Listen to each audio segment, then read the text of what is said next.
Welcome to this channel. At the sum of 1,000 subscribers, I will post a series of special stories for you. Subscribe. The planet Narisha loomed large in Commander Alara Quinn's viewport as the Peregrine broke through the last layers of its turbulent atmosphere. Her heart raced in time with the rattling of the ship's hull, though she'd never admit to anyone how unsettling this descent felt. She had visited hundreds of alien worlds, each more bizarre and unpredictable than the last. But something about Narisha gnawed at her, something she couldn't quite shake. The mission brief had been simple: survey the planet, collect mineral samples, and document any indigenous life forms. Narisha, with its dying star and low priority status, had remained untouched by humanity. In fact, no one had expected there to be anything of real value here. The only reason she had been sent at all was due to the strange energy readings picked up by a passing exploration probe. They were faint but anomalous enough to warrant investigation. As the ship touched down with a heavy thud, Alara activated the exterior cameras and stared at the world beyond her. It was a sight that both awed and unnerved her. The surface of Narisha was desolate, yet eerily beautiful in a haunting way. Jagged black mountains stretched into the distance, their peaks sharp like the broken teeth of an ancient beast. Between them lay vast, shimmering plains of silvery sand that sparkled under the dim, crimson light of the planet's dying sun. Alara engaged the landing gear, unbuckled herself, and stood up from the pilot's seat. Her body ached from the rough descent, but her mind was sharper than ever. A voice chimed in her helmet as she grabbed her exploration pack and prepared to exit the ship. Atmospheric conditions stable. Oxygen levels low, but sustainable with standard suit filters, said Epsilon, her AI companion. It had been with her for years, a calm and ever-reliable presence on missions like this one. Let's make this quick, Alara muttered as she checked her gear. Her suit, sleek in silver, fitted perfectly to her frame, designed for adaptability in hostile environments. With one final glance at the readouts on her wrist console, she walked down the ramp and onto the planet's surface. The air was thin, and with each breath, Alara could feel the tug of a faint but persistent wind. It carried with it the scent of dust and ozone, the signature smell of a world that had long since forgotten what it meant to be alive. She gazed up at the sky. The sun hung low on the horizon, its light a sickly red, casting elongated shadows across the landscape. The effect was otherworldly, as if the planet itself were bleeding from the heavens. Alara moved cautiously, every footstep crunching against the metallic sand beneath her. Her mission was straightforward: explore the immediate area, scan for anomalies, and return to the ship within 6 hours. But something about Narisha made her feel like she needed to tread lightly, as though the planet was a fragile thing on the verge of collapse. Let's run a scan, she said aloud. Epsilon responded promptly, beginning surface scan. Mineral composition shows high concentrations of ferrite and unknown metallic compounds. No signs of biological activity detected within a 2-kilometer radius. Figures, she muttered. She had expected as much, yet there was an undeniable tension in the air. The eerie silence of the planet, broken only by the occasional gust of wind, felt oppressive. Alara had been trained to trust her instincts, and they were telling her that something wasn't right. After an hour of walking, Alara reached the base of a large rock formation that rose dramatically from the landscape. It was like nothing she had ever seen. Unlike the jagged mountains in the distance, this structure was smoother, its surface rippling with a strange, organic pattern. The rock itself seemed to pulsate faintly, though her sensors didn't pick up any energy emissions. It was as if the formation was alive in a way that defied logic. She approached it, her heart pounding harder with each step. Epsilon, give me a full scan of this structure. Analyzing, the AI responded, its usual neutral tone giving no indication of surprise.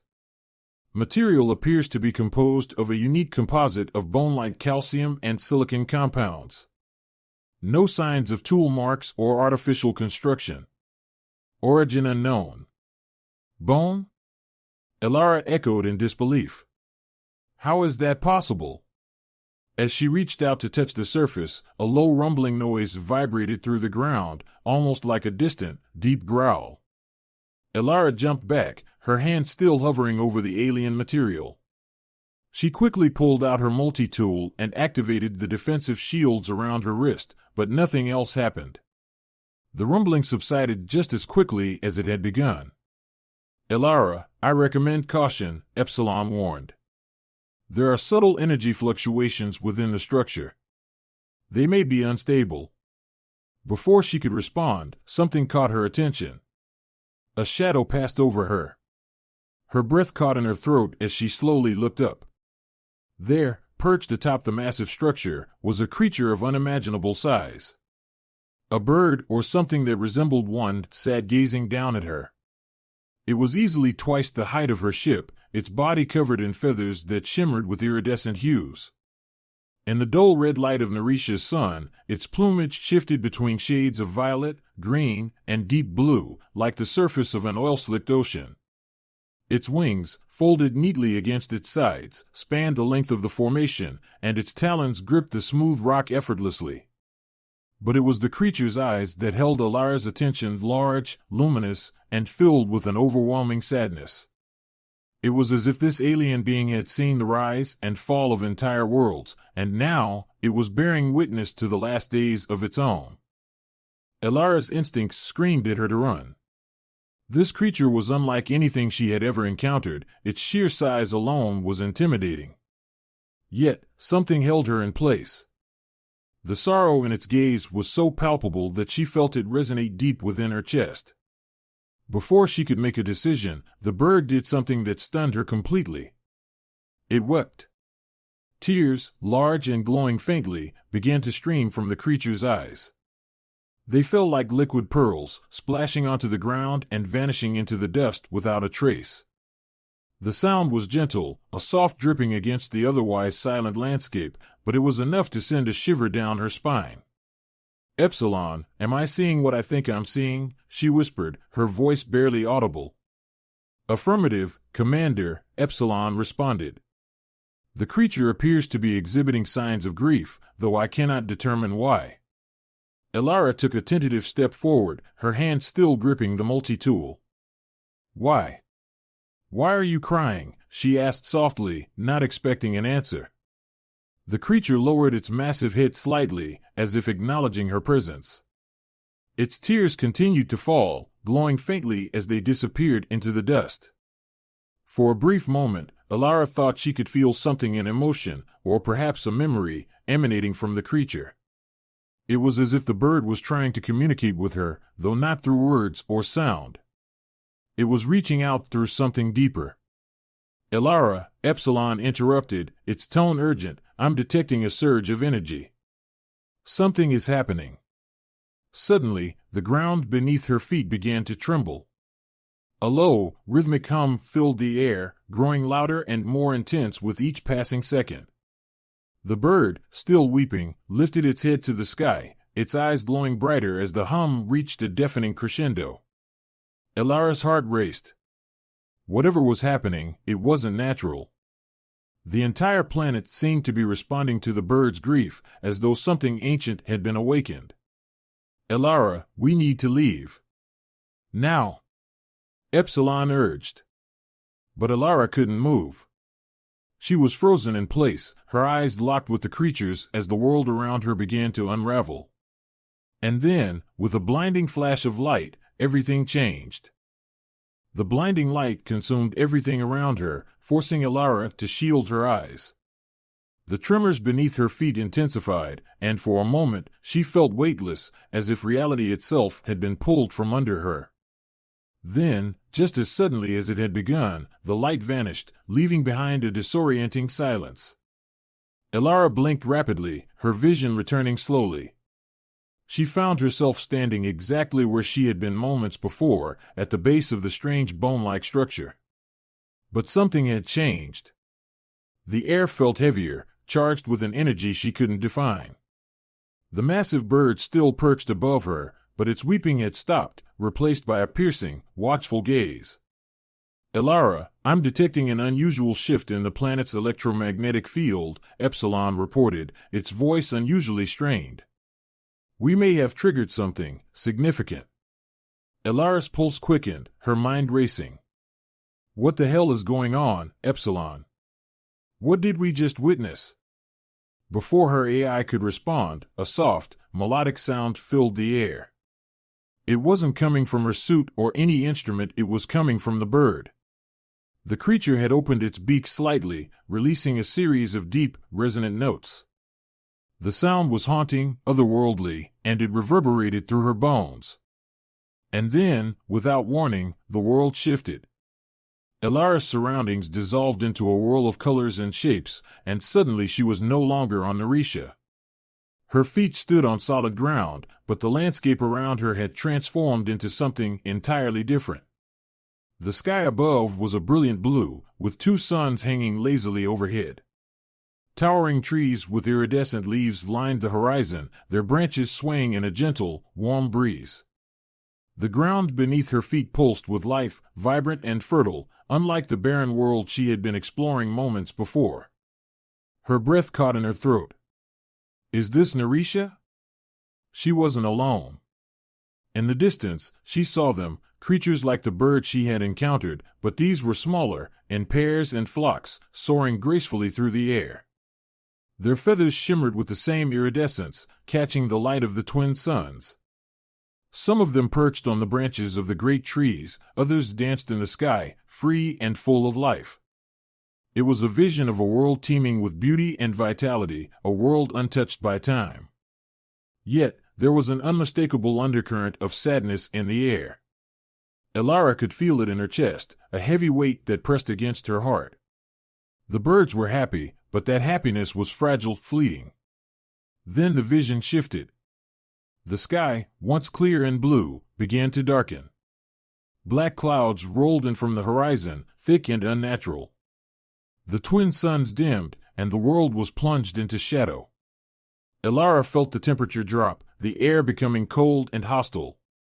The birds in the sky let out cries of alarm, their graceful movements turning frantic as they sensed the impending danger. From the clouds emerged a fleet of alien ships, their metallic hulls glinting menacingly in the dim light. They moved like predators, sleek and mechanical, hovering silently above the landscape. Elara could make out the symbol etched into their hulls, a geometric design that pulsed with an eerie blue light. The invasion had begun. The birds attempted to defend their world. Some dove toward the ships, attacking with their powerful talons and screeches, while others tried to guide their young to safety. But the invaders were relentless. A barrage of energy beams rained down from the ships, obliterating the trees and the creatures below. The air filled with the acrid scent of burning vegetation and the cries of the dying. Elara watched in horror as the birds fell from the sky, their iridescent feathers scorched and blackened by the assault. Their graceful flight was replaced by violent plummeting, their bodies crashing to the ground like broken stars. The vision's vividness made her feel every loss as if it were her own. She wanted to scream, to fight back against the invaders, but she was powerless, trapped in this haunting vision of the past. The world around her continued to burn, and soon the vibrant landscape was reduced to a smoldering wasteland. The once beautiful creatures of Narisha were no more, their corpses littering the charred ground. The alien ships moved methodically, stripping the planet of its resources, harvesting the very life force of Narisha. The vision shifted again. This time, Elara was standing in what appeared to be a grand city, built into the mountains. The structures were elegant, made from the same bone-like material she had encountered earlier. The city, however, was in ruins. The few remaining bird creatures huddled together, their feathers dull and lifeless, their once proud forms diminished by the devastation. At the center of the ruined city stood the giant bird, the same one she had encountered on Narisha. Its massive form loomed over the remnants of its people, its sorrow palpable. Elara's heart ached as she realized what she was witnessing, the final days of Narisha's civilization. The bird had watched its world crumble, had seen its kin destroyed, and now it stood as the last living being of its kind. Elara reached out instinctively, wanting to comfort the creature, though she knew it was impossible. And yet, as her hand neared the bird, a powerful emotion surged through her. Grief, ancient and raw, coursed through her veins like a flood.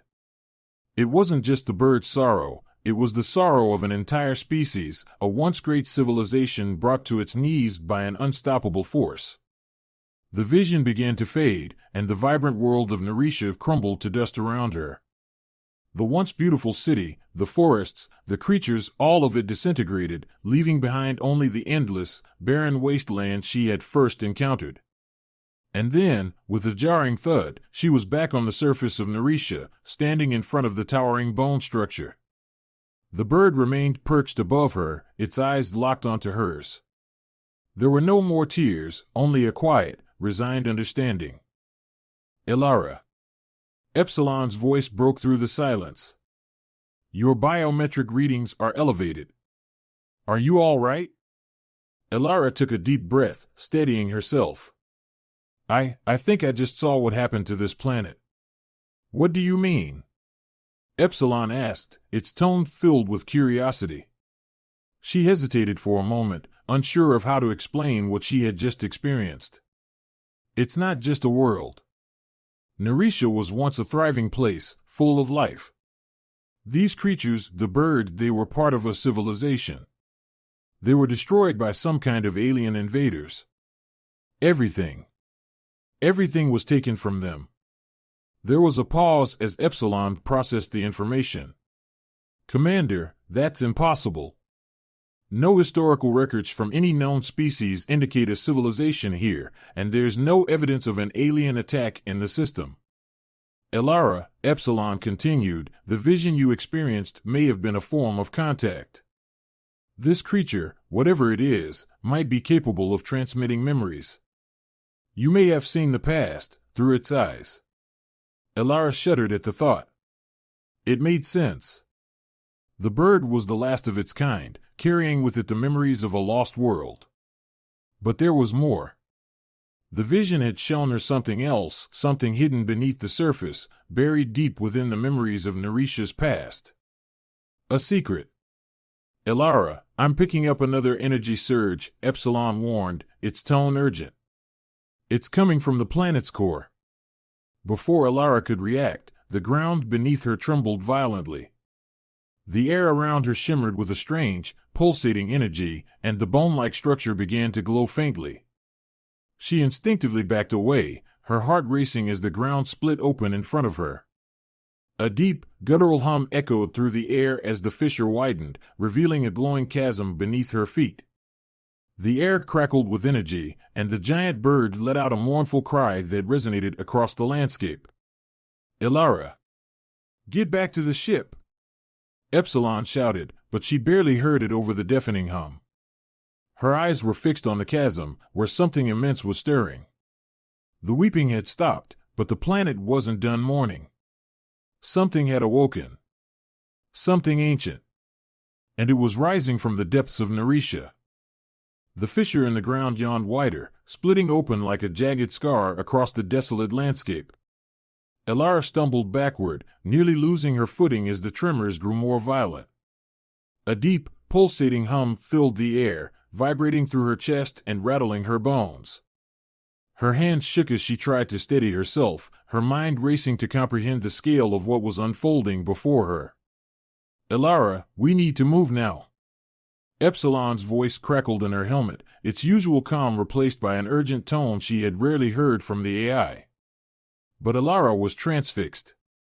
The ground below her glowed with an ethereal light, pulsing in rhythm with the tremors. From the depths of the chasm, towering forms began to rise. At first, they were indistinct, dark, shadowy figures emerging from the glowing abyss. But as they ascended, their true forms became clear. Machines. Massive, alien machines, their surfaces sleek and angular, shimmered with the same iridescence as the bird's feathers. They were unlike anything Elara had seen before. Their bodies were fluid, constantly shifting, their surfaces alive with streams of light that moved like liquid metal. They seemed both organic and mechanical, an impossible fusion of life and technology. The machines emerged from the ground in unison, their movements eerily synchronized. Some stood on impossibly thin legs, towering high above her, while others hovered silently, suspended in the air by some unseen force. Their limbs unfolded with a delicate precision, revealing weapons, tools, and appendages that seemed to shift purpose at will. Their bodies emitted a soft, low hum, the same sound she had heard in the vision, the sound of Narisha's invaders. Epsilon, what are those? Elara's voice was barely above a whisper, her breath catching in her throat. Analyzing. Epsilon's voice trailed off, its systems straining under the influx of data. These machines. They match the signature from your vision. They are identical to the ones that attacked Narisha in the past. The invaders. Elara's heart sank. She had hoped that the vision had been a relic of the past, but now she knew it wasn't.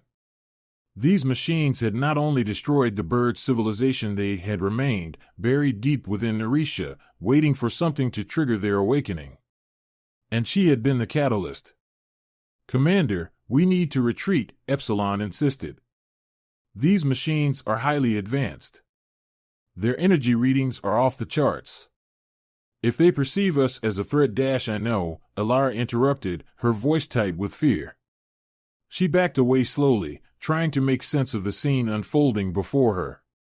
The bird, still perched atop the massive structure, watched silently. Its eyes, once filled with sorrow, now burned with a strange intensity. The machines swarmed around the chasm, forming a protective ring around the structure. They moved with an eerie fluidity, their limbs extending and retracting as they positioned themselves with perfect precision. And then, something even more unsettling happened. The machines began to reshape the landscape. The ground rippled beneath them, like the surface of a pond disturbed by a stone. The jagged mountains in the distance shifted, their black peaks reforming into smooth, crystalline spires. The shimmering silver lakes began to glow with an unnatural light, the liquid within them swirling and coalescing into strange, geometric patterns. The entire planet was reconfiguring itself, reshaping its surface in response to the machines. Epsilon, what the hell is going on? Elara demanded, her voice rising in panic. What are they doing to the planet? It appears Narisha is. Responding to the machine's presence, Epsilon replied, its voice as puzzled as hers. I've never seen anything like this before. It's as if the planet itself is alive and working in harmony with the machines. Elara's mind reeled. She had thought Narisha was a dying world, a barren wasteland stripped of life by the invaders. But now, she realized the truth was far more complex. The planet wasn't dead, it had been dormant, waiting for this moment. Waiting for her. The giant bird lifted its head, and for the first time, it moved. Its enormous wings unfolded with a grace that defied its size, and the air around it shimmered with energy. The creature let out a low, resonant cry that echoed across the landscape, reverberating through the very fabric of the planet. The machines reacted immediately, their movements becoming more purposeful, more deliberate. They weren't attacking, they were preparing. Elara, I believe the machines and the bird are connected, Epsilon said cautiously. They are not acting independently. The bird. It's controlling them. Controlling them? Elara's thoughts raced as she tried to comprehend what that meant. This creature, this last remnant of a lost civilization, wasn't just a survivor. It was the key to the entire planet. The machines weren't invaders, not anymore. They were part of Narisha's defense system, a network of sentient machines designed to protect the planet. But protected from what? Elara, Epsilon's voice cut through her thoughts, I'm detecting another energy spike. Something massive is rising from the core of the planet. Elara looked toward the chasm, where the light had intensified. The machines had formed a protective perimeter, but beyond them, the ground was shifting again. This time, the movement wasn't as fluid, it was violent, like the planet was straining against something deep within. The air around the chasm crackled with electricity, and Alara felt a growing pressure in her chest, as if the very atmosphere was thickening, becoming denser. Suddenly, a massive structure began to rise from the depths of the fissure. It was unlike the machines that had emerged earlier. This structure was ancient, covered in layers of the same bone-like material as the one she had first discovered. Its surface was etched with intricate symbols and patterns that glowed faintly in the dim light. The structure continued to rise, towering higher and higher until it dwarfed even the mountains in the distance. At the very top of the structure, the giant bird perched, its wings spread wide, its eyes glowing with an intensity that made Alara's skin crawl. The bird let out another cry, this one more urgent, more powerful. The sound vibrated through the air, and Alara felt it resonate deep within her, not just as a sound, but as a command. The machines responded instantly. They began to move again, their limbs unfolding and stretching toward the massive structure. In perfect synchronization, they fused together, their bodies melding into a single, colossal entity. The transformation was mesmerizing and terrifying all at once. The machines formed a tower, a spire of living metal that stretched toward the sky, its surface pulsing with the same glowing energy that surrounded the bird. Alara, Epsilon said quietly, I believe the planet is awakening. Awakening? The word sent a chill down Alara's spine. She had assumed that Narisha was a passive world, a victim of the past, but now it was clear that the planet had a will of its own. And she had set something in motion that couldn't be stopped. What is it preparing for? Alara whispered, her eyes locked on the towering structure. I don't know, Epsilon replied, but the energy readings suggest that whatever is happening, it's happening on a planetary scale. The entire surface of Narisha is being reconfigured. Alara's instincts screamed at her to run, to retreat to the safety of her ship, but something held her in place. She couldn't leave, not yet. She needed answers. The bird, the machines, the planet itself, they were all connected, and Alara knew that if she didn't understand why, everything she had witnessed would be for nothing. Alara, I'm detecting an external signal, Epsilon said suddenly. It's not coming from the planet. It's coming from beyond the atmosphere. Her blood ran cold. What kind of signal? It's faint, but it's similar to the energy signature of the machines. I believe it's a signal. From the invaders. Alara's heart pounded in her chest. The vision she had seen wasn't just a memory of the past, it was a warning. The invaders hadn't just attacked Narisha, they had left something behind. And now, with the planet awakening, the signal had been reactivated. They're coming back, Alara whispered, realization dawning on her. The invaders weren't gone. They had been waiting, too, watching and waiting for the right moment to return. The bird let out one final cry, and the massive structure surged with energy. The air around Alara crackled with power as the entire planet responded to the call. Narisha was readying itself for a battle it had fought before, the battle it had lost. Alara, we need to leave now, Epsilon urged. If the invaders are returning dash.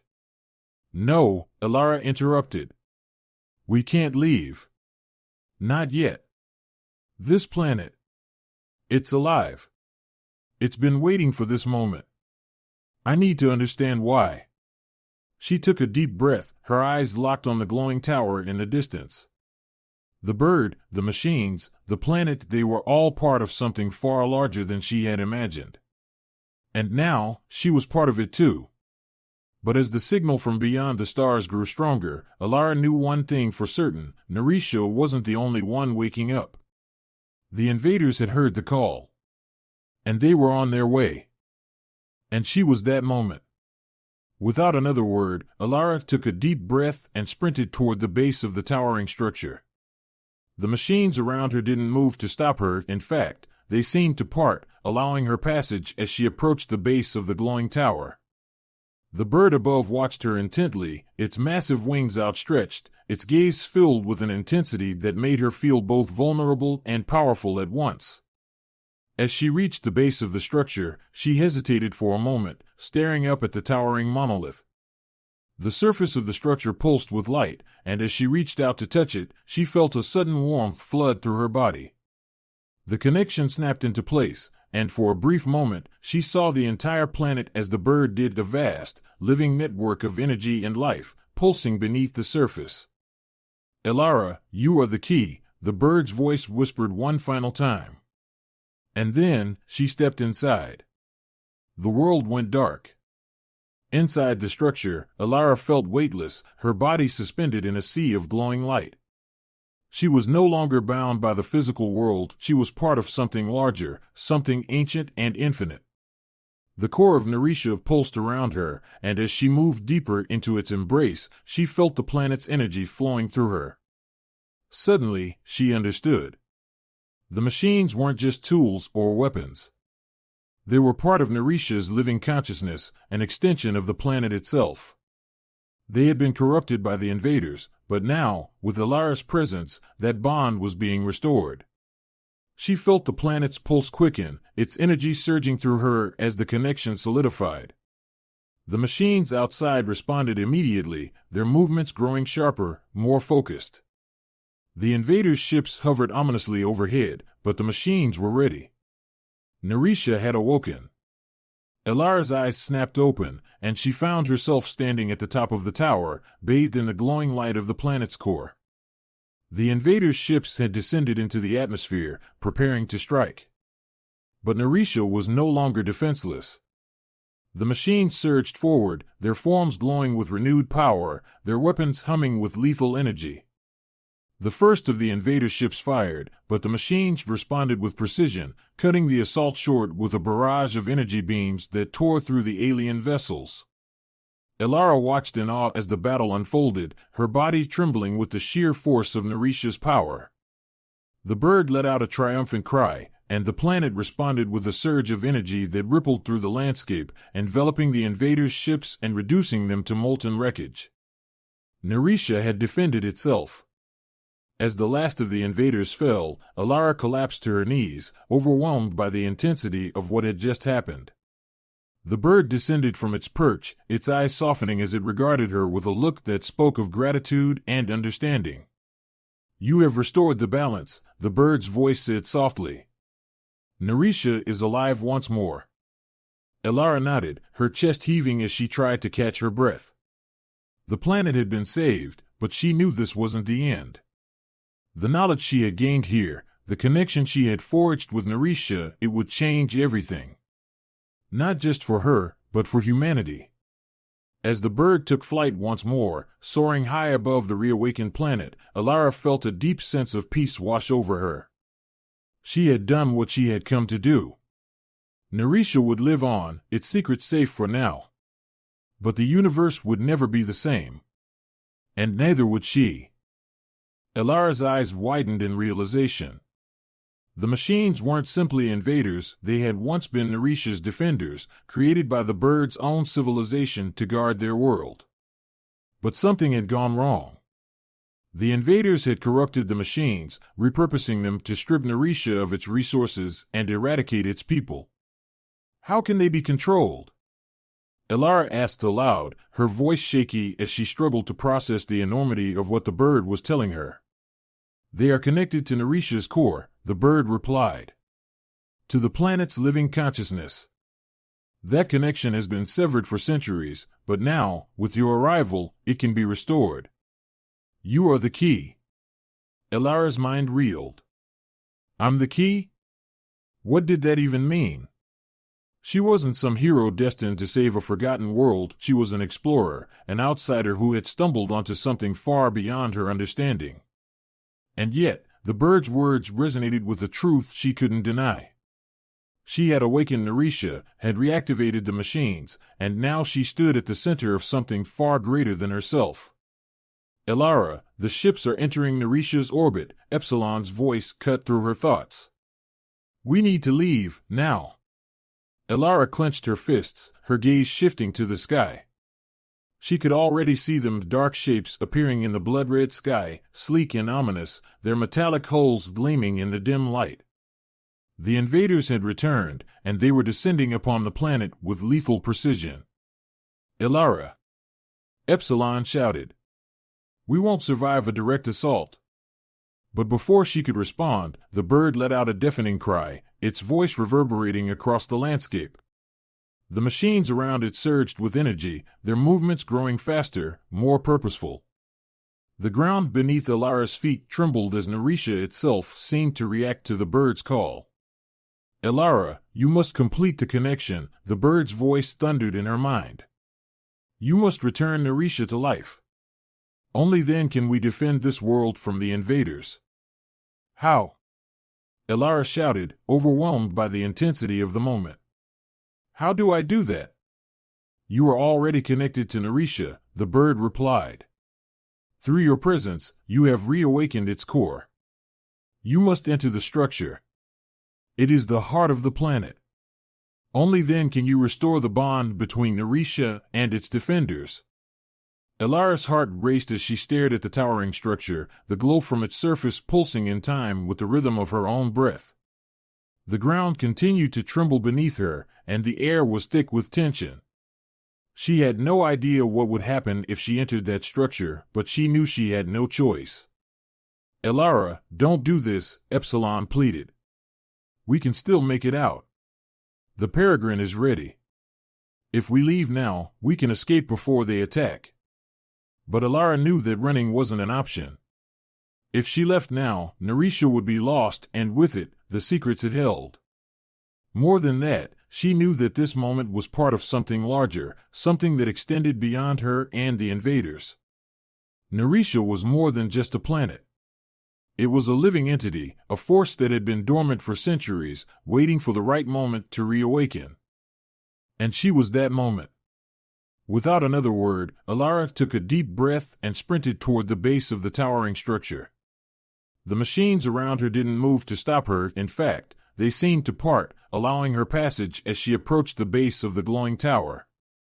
The bird above watched her intently, its massive wings outstretched, its gaze filled with an intensity that made her feel both vulnerable and powerful at once. As she reached the base of the structure, she hesitated for a moment, staring up at the towering monolith. The surface of the structure pulsed with light, and as she reached out to touch it, she felt a sudden warmth flood through her body. The connection snapped into place, and for a brief moment, she saw the entire planet as the bird did, a vast, living network of energy and life, pulsing beneath the surface. "Elara, you are the key," the bird's voice whispered one final time. And then, she stepped inside. The world went dark. Inside the structure, Elara felt weightless, her body suspended in a sea of glowing light. She was no longer bound by the physical world, she was part of something larger, something ancient and infinite. The core of Narisha pulsed around her, and as she moved deeper into its embrace, she felt the planet's energy flowing through her. Suddenly, she understood. The machines weren't just tools or weapons. They were part of Narisha's living consciousness, an extension of the planet itself. They had been corrupted by the invaders, but now, with Elara's presence, that bond was being restored. She felt the planet's pulse quicken, its energy surging through her as the connection solidified. The machines outside responded immediately, their movements growing sharper, more focused. The invaders' ships hovered ominously overhead, but the machines were ready. Narisha had awoken. Elara's eyes snapped open, and she found herself standing at the top of the tower, bathed in the glowing light of the planet's core. The invaders' ships had descended into the atmosphere, preparing to strike. But Narisha was no longer defenseless. The machines surged forward, their forms glowing with renewed power, their weapons humming with lethal energy. The first of the invader ships fired, but the machines responded with precision, cutting the assault short with a barrage of energy beams that tore through the alien vessels. Elara watched in awe as the battle unfolded, her body trembling with the sheer force of Narisha's power. The bird let out a triumphant cry, and the planet responded with a surge of energy that rippled through the landscape, enveloping the invaders' ships and reducing them to molten wreckage. Narisha had defended itself. As the last of the invaders fell, Alara collapsed to her knees, overwhelmed by the intensity of what had just happened. The bird descended from its perch, its eyes softening as it regarded her with a look that spoke of gratitude and understanding. "You have restored the balance," the bird's voice said softly. "Narisha is alive once more." Alara nodded, her chest heaving as she tried to catch her breath. The planet had been saved, but she knew this wasn't the end. The knowledge she had gained here, the connection she had forged with Narisha, it would change everything. Not just for her, but for humanity. As the bird took flight once more, soaring high above the reawakened planet, Alara felt a deep sense of peace wash over her. She had done what she had come to do. Narisha would live on, its secret safe for now. But the universe would never be the same. And neither would she.